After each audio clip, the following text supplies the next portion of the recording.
सबको पता है कि रामचरितमानस के एक एक पात्र हिंदू समाज को, अपने समाज को कंठस्थ याद हो चुका है। फिर भी हमें हमारे जीवन जीने का एक रास्ता मिल रहा है।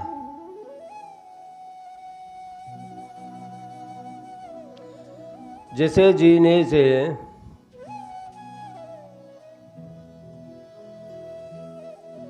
हमारा जीवन धन्य हो जाता है। कैसे जीना चाहिए और कैसे स्वयं का जीवन निर्वाह करना चाहिए, ये हमें रामचरितमानस सिखाती है। तुलसीदास जी ने जो एक एक वाक्य विचार करके उसमें उतारा है, लिखा है,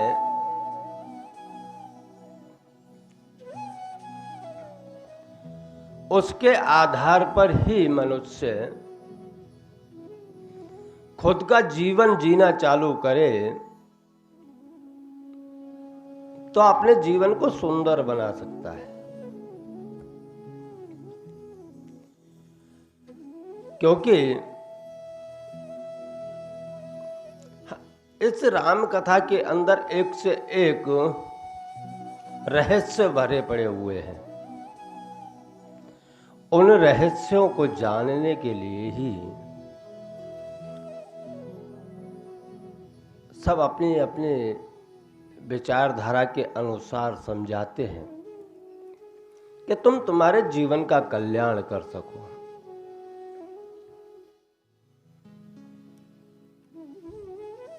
एक वाक्य ऐसा भी आता है कि माता जगत जानकी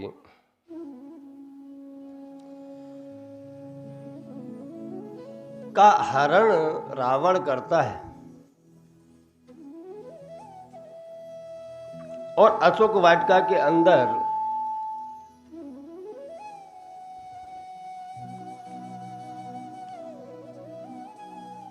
उन्हें रखता है।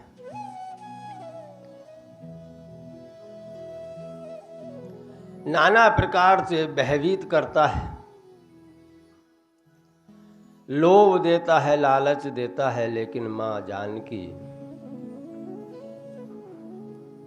मानी नहीं।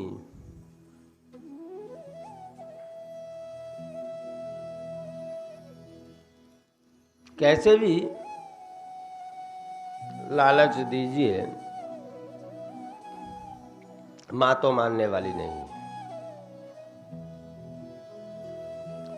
उसी वाक्य के ऊपर एक वाक्य ऐसा आता है जो सबको पता है, रहस्य पता है,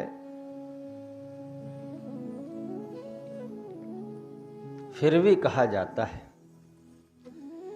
कि मां अशोक वाटिका के अंदर पेड़ के नीचे बैठी हुई है।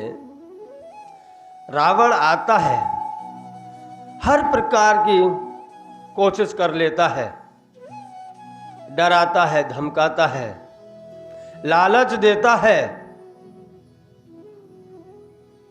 यहां तक कि उसने एक दिन तो हद ही पार कर दी कि राम का भेष धारण करके मां जानकी के सामने आ गया।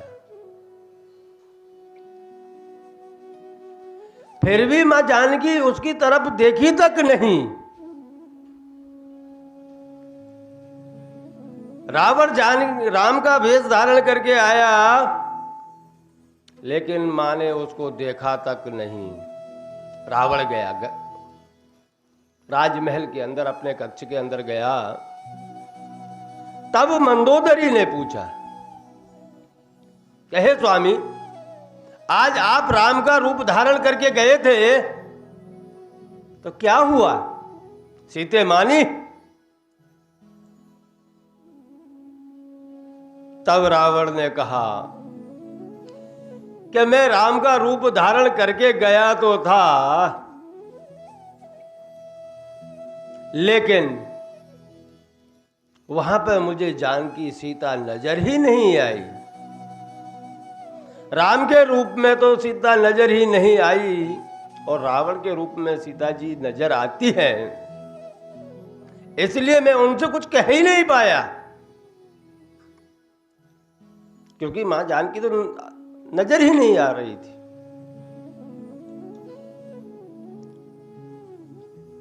फिर भी दूसरी बार रावण गया और जाकर के मां जानकी को अनेकों प्रकार से डराया, धमकाया, लोभ दिया, लालच दिया, पर मां जानकी मानी नहीं। तब रावण बोला कि तू मेरी तरफ एक बार देखो तो सही, तुम देखती क्यों नहीं हो? एक घास के तिनके को लेकर के सामने कर लेती हो, ओट में हो जाती हो तिनके की, तुम इस घास के तिनके को देखती हो, उसको छोड़ करके एक बार मुझे देखो, मुझसे बात तो करो। पर मां जानकी उस घास के तिनके को ही देखती रही, उसी से बात करती रही, एक बार भी रावण की शकल नहीं देखी। अब बात यहां आती है कि वो घास के तिनके को देख क्यों रही थी? आज उस घास के तिनके का रहस्य हमको जानना है।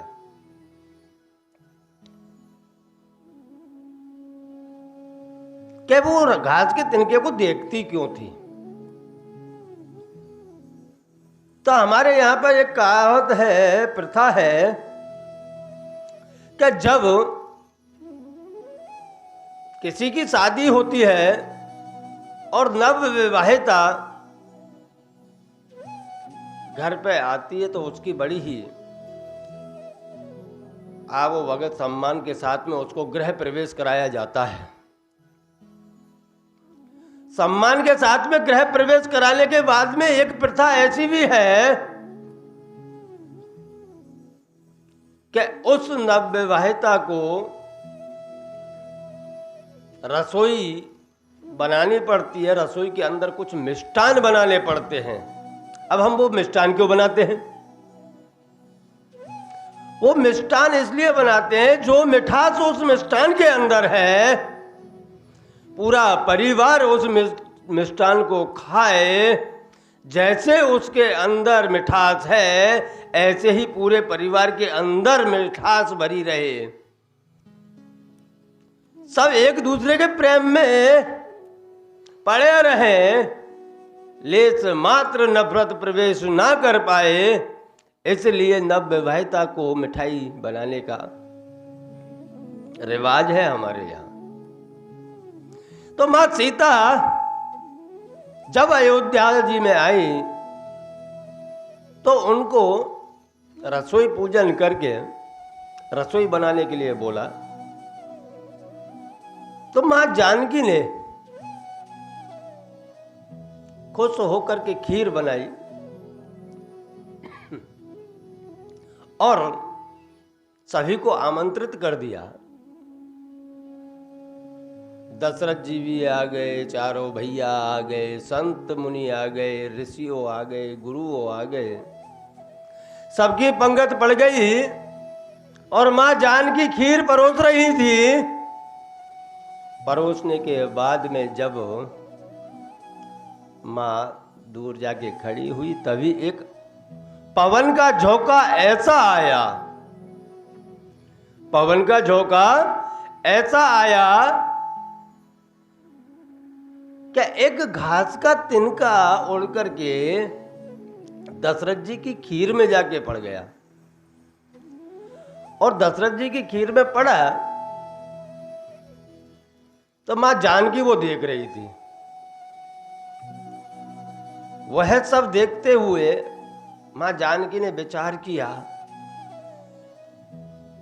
कि वो खीर के अंदर तिनका जाके गिर पड़ा है, उसको हाथ डाल के निकाल भी नहीं सकती। और किसी को कह भी नहीं सकती। तो करूं क्या करूं? तब मां जानकी ने उसको देख करके भस्म कर दिया, राख हो गया, राख की एक बिंदु बन गई। फिर उसने चारों तरफ देखा मां जानकी ने कि किसी ने देखा तो नहीं। हाँ, और किसी ने तो नहीं देखा, लेकिन वह चमत्कार दशरथ जी ने जरूर देख लिया, लेकिन कुछ कहा नहीं। दशरथ जी ने देख लिया कि घास का तिनका था, उसको जानकी जी ने जला दिया है, राख का एक बिंदु बन गया है छोटा सा, लेकिन कुछ कहा नहीं। भोजन प्रेम से आरोग लिया और अपने अपने कक्ष के अंदर चले गए। तब दशरथ जी ने अपने कक्ष के अंदर माता सीता को बुलाया और मां सीता को बुलाने के बाद उन्होंने जानकी को कहा, बेटा आज जो तुमने किया है वो मैंने सब देख लिया है। आज जो चमत्कार आपने कहा किया वह चमत्कार मैंने देख लिया। जैसी दुर्दशा उस तिनके की हुई, जिस नजर से आपने उस तिनके को देखा, उस नजर से कभी किसी दुश्मन को भी मत देखना, नहीं तो उस नजर से आप दुश्मन को भी देखोगी तो वो भी जल करके भस्म हो जाएगा।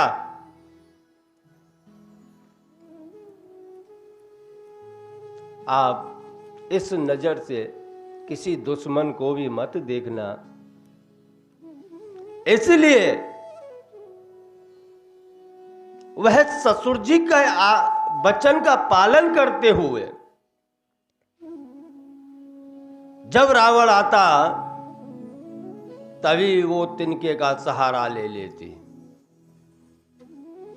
उस घास के तिनके का सहारा लेकर के उससे बातें करती थी कि ऐसा ना हो कि मेरी नजर रावण पे पड़े और रावण जल करके भस्म हो जाए तो इसकी जो रघुनाथ के हाथों वध लिखा हुआ है कि राम जी को यश मिलने वाला है वध करके, वो ना मिल पाए। इसलिए सीता जी तृण धर ओट कहत वैदेही, तुलसीदास जी ने कहा है कि तृण धर ओट कहत वैदेही, कि सीता जी एक तिनके की ओट में, एक तिनके के साथ में आगे रख करके बातें करती थी। उसका कारण ही यही था कि ऐसा ना हो कि मेरी नजर रावण पे पड़े और रावण 10 सिरों के साथ में उसका सर्वनाश हो जाए। इसलिए घास का रहस्य है ये, घास के तिनके का रहस्य यही है कि वह अपने ससुर के वचन का पालन कर रही थी। नहीं तो जो स्वयं मां जगत जानकी है, वह एक बार अगर नजर उठा करके किसी को देख भी दे तो वह जल करके भस्म हो जाता है। तो रावण की तो बिसाती क्या थी, क्योंकि आद्य शक्ति स्वयं सीता जी थी। तो उनके सामने रावण टिक सकता था क्या? नहीं टिक सकता था। कारण यही था कि जय विधि का विधान लिखा हुआ है, वो विधि के विधान के हिसाब से ही हमारी शक्ति, हमारे परब्रह्म परमात्मा चलते हैं, ताकि समाज के अंदर कोई कह ना जाए कि उन्होंने रास्ते को छोड़ के दूसरा रास्ता अपना लिया, क्योंकि हमारे लिए बताया गया है जो भी बताया गया है। जैसे भी बताया है कि आप अपने जीवन के अंदर कैसे रह सकते हो। मां जानकी ने बताया कि हमारी बहन बेटियां कैसे इस जीवन के अंदर रह सकती है। नजर उठा के देखा जाए तो सामने वाला कांप जाना चाहिए, अन्यथा आप जितनी नजर नीचे रख के रहोगे आपके माता पिता की नजर उतनी ही ऊंची रहेगी। स्वयं विचार कर लेना इस बात को कि आज आप जितना नीचे देख करके चलोगे आपके माता पिता इतनी ही ऊंची नजर करके चलेंगे। हाँ, अगर कहीं पर ऐसा हो जाए कि आपको नजर उठानी भी पड़े तो सामने वाला जल करके भस्म हो जाना चाहिए, इस नजर से देखना। अन्यथा जो मां जानकी ने पीड़ाएं सही है, ऐसी पीड़ाएं तो अपने जीवन में है भी नहीं, फिर भी हार जाते हैं। क्यों हार जाते? हार नहीं माननी चाहिए, इसी का नाम जीवन है।